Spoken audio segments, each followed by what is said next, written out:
Africa, historically, sub-Saharan Africa, has been fundamental to the global prosperity of the advanced countries.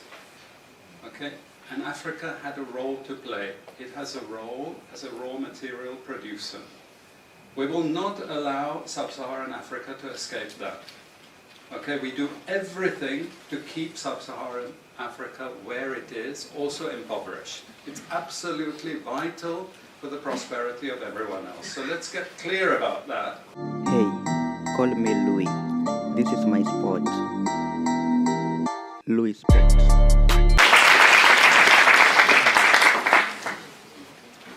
So I must thank the Critical Collective again for inviting me. I thought they never would after the last bad thing that I said. I must have upset lots of people, I'm sure. Every time I make a presentation I upset lots of people, but never the Critical Collective, so we must be thinking alike. I congratulate them, really. It's amazing to see so many people here.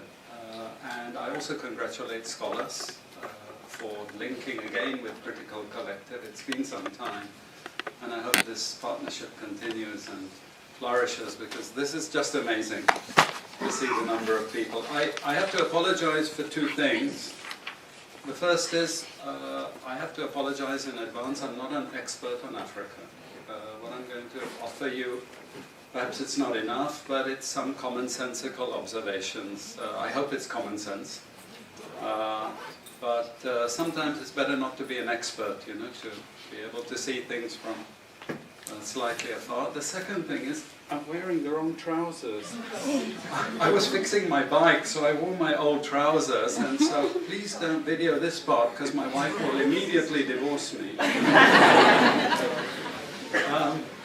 Okay, so what I'm going to try and do is just give you some charts and a couple of tables, just to paint a little bit of a picture that you already know. Okay, so what this presentation is fundamentally designed to say is this. Africa, historically, sub-Saharan Africa, has been fundamental to the global prosperity of the advanced countries. Okay? And Africa had a role to play. It has a role as a raw material producer. We will not allow sub-Saharan Africa to escape that. Okay, we do everything to keep sub-Saharan Africa where it is, also impoverished. It's absolutely vital for the prosperity of everyone else. So let's get clear about that. Okay, and this means all the economic structures, all the global institutions, and the economics we teach everyone is all designed to keep Africa exactly where it is. And whether it is Europe or US or now China, it's always the same. We need Africa to be impoverished, because we need those raw materials and we need them dirt cheap. Okay, so that's the message. It doesn't mean to say that there's nothing Africans can do. Of course there is.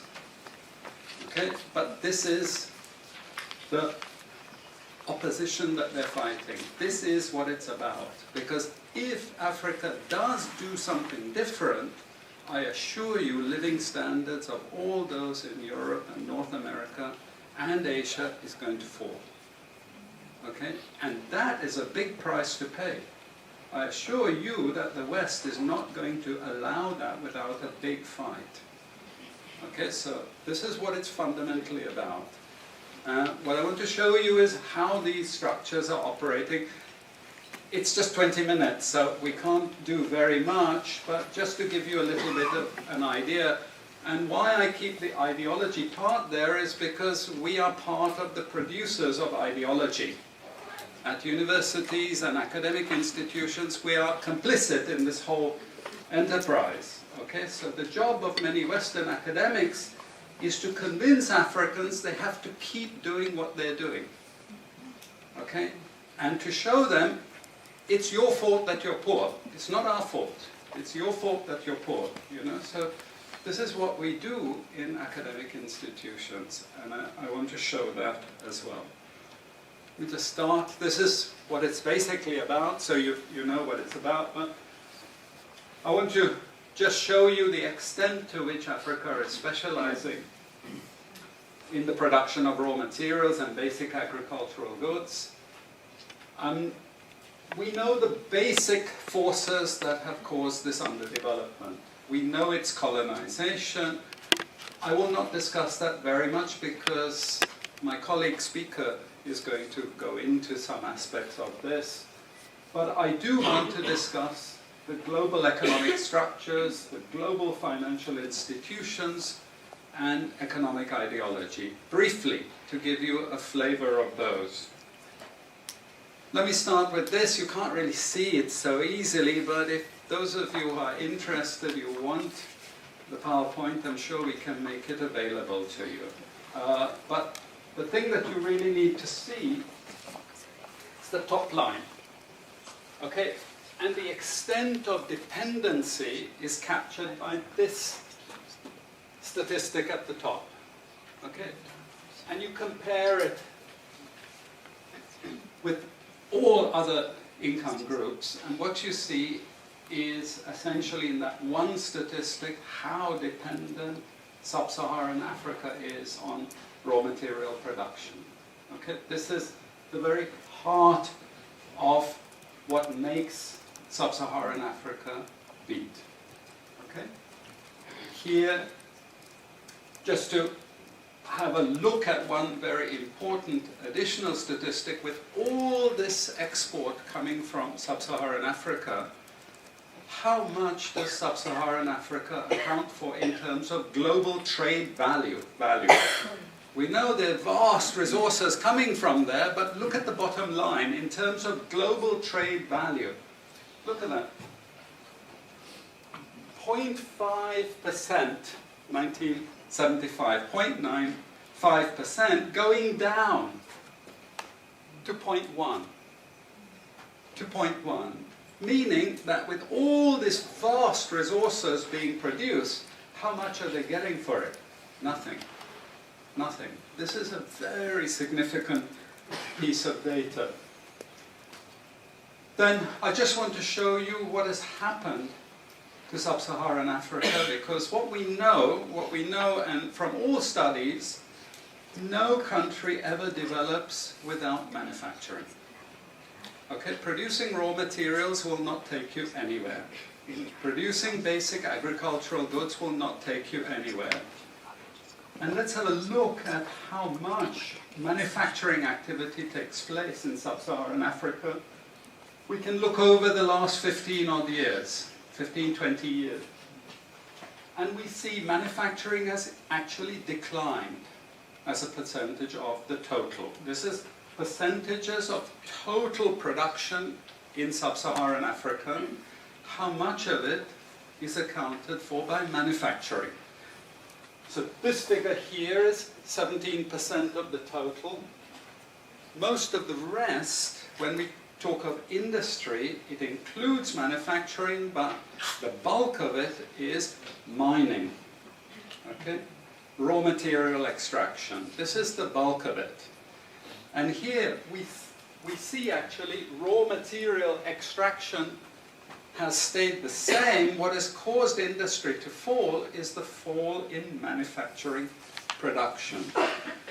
This is deliberate because we will never, as Western economists, as Western policymakers, we cannot afford to allow Africa to industrialize and start producing manufactures.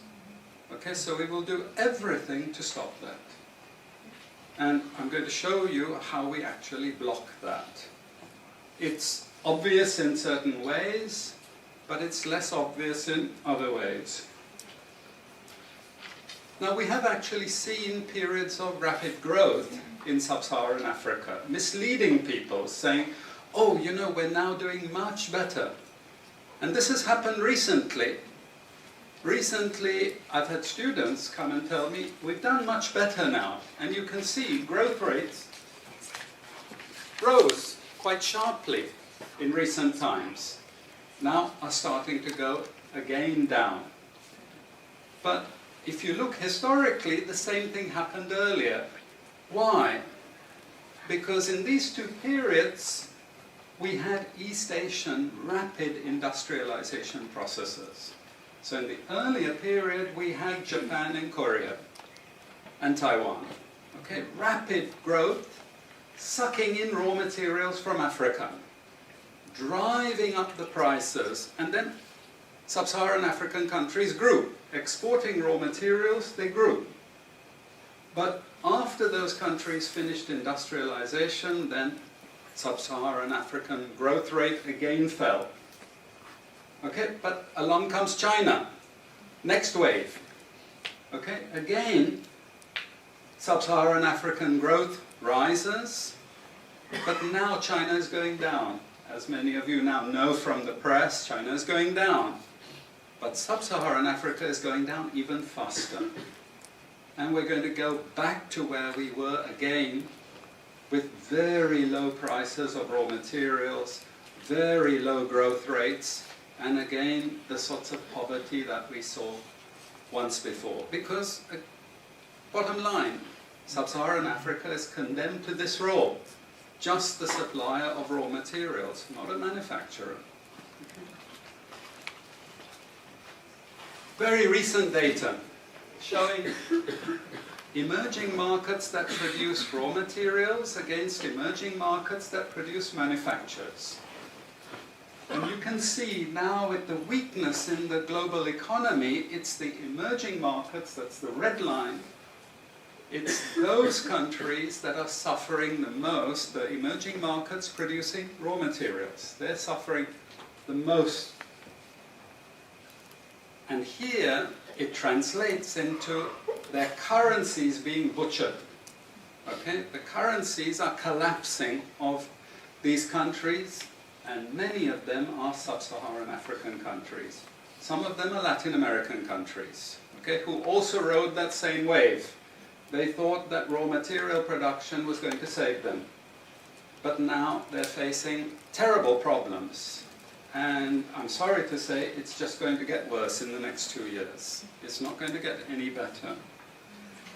And this is what it does in terms of gross domestic product. It's the blue line you should look at. It's the blue line compared with the red line. And what we know is that blue line is really going to go down sharply in the next 2 years. Okay, so relative to the rest of the world, sub-Saharan Africa is going to suffer. Again, why? Because it's condemned to this raw material production. This is basically why.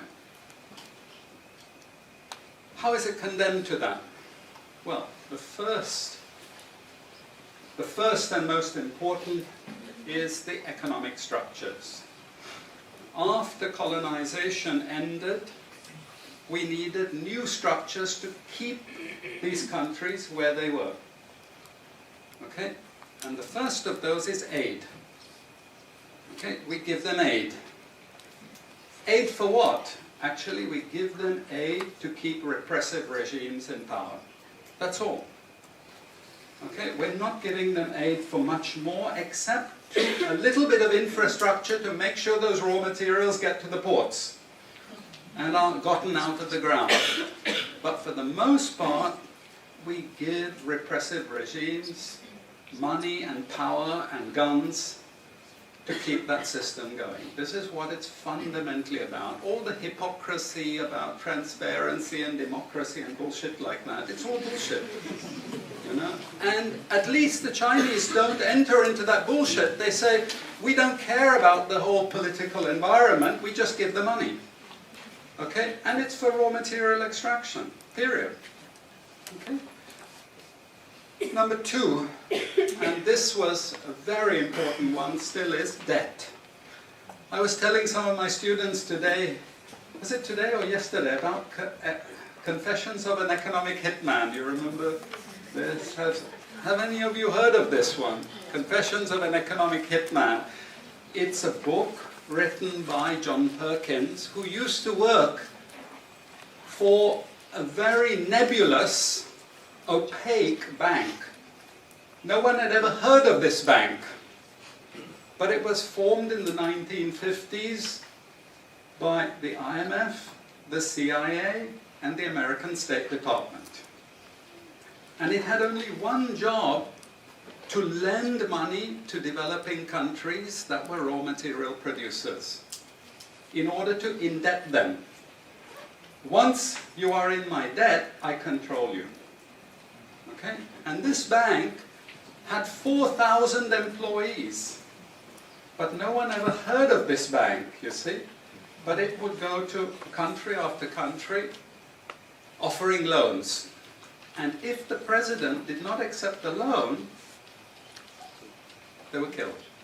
And he gives two examples of presidents who were killed when they did not accept the loan.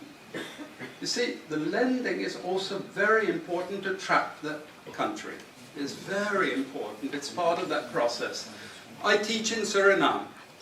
And Suriname in recent times had a huge foreign exchange reserve. So big they didn't need to borrow money. And then one of my students who was very high up in government, he said, you know, the IMF is trying to convince us to borrow money from foreigners. Why? I thought, duh, you know, sorry about this, but, you know, this is the game. And in the end, Suriname did borrow this money because the IMF said, if foreigners lend to you, then everyone will think Suriname is such a strong economy that foreigners are interested in lending to you. You understand? Before Lula came to power, you know, the previous president in Brazil, Cardoso, his predecessor, took a gigantic international loan. No necessity for taking the loan. Why? Because once I catch you with the debt strings, I hold you forever. You are my prisoner. Okay, so debt has been this huge spider's web which has trapped sub-Saharan Africa and keeps them held there. Aid, debt.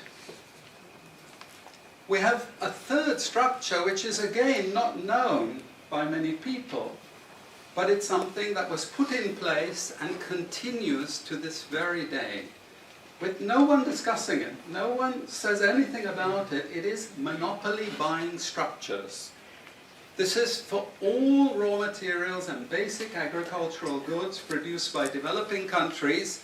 There are only 4 or 5 Western multinationals that buy all those goods. And they collude between them. So if you take any major product, these Western multinationals, they collude between them.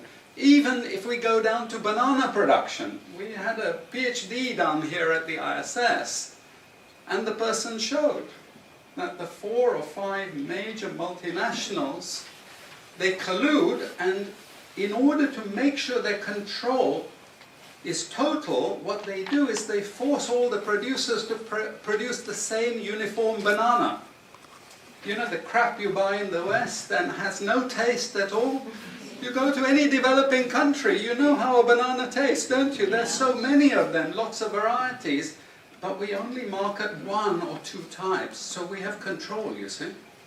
If you don't produce at the price I want you to produce, I go to the next country.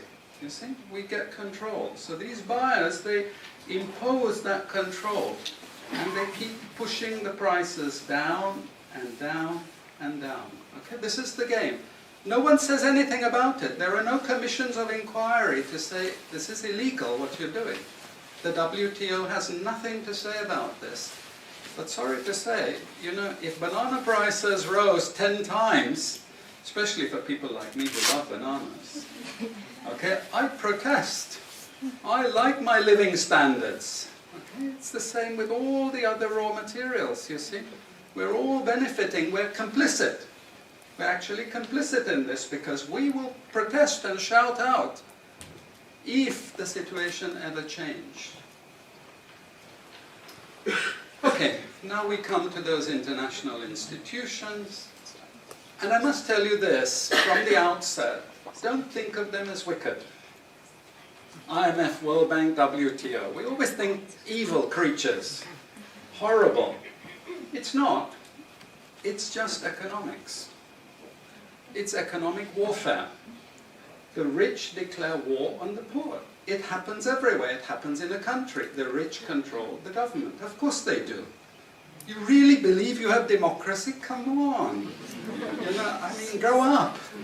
This is not about people living in democratic systems. What we have is the rich control. The rich set up these institutions explicitly to control the poor countries. And they don't give them much room for maneuver. Which incidentally, when the IMF starts talking of poverty alleviation, you should also understand that there's another game there also starting to play, which I'm going to come back to later. But what do these institutions do? What does the IMF do? What is structural adjustment about? It's about making sure countries keep producing what we want them to produce. We make sure they have recurrent balance of payments problems. You notice these countries never get out of balance of payments problems. You notice that?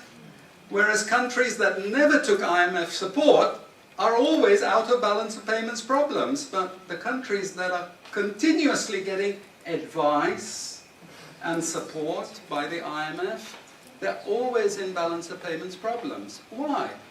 Because that's the way we keep our stranglehold on them. And that's what we have done. We have done, the IMF and the World Bank. And they've also done something very, very important. And that is they have destroyed the self-sufficiency of these countries.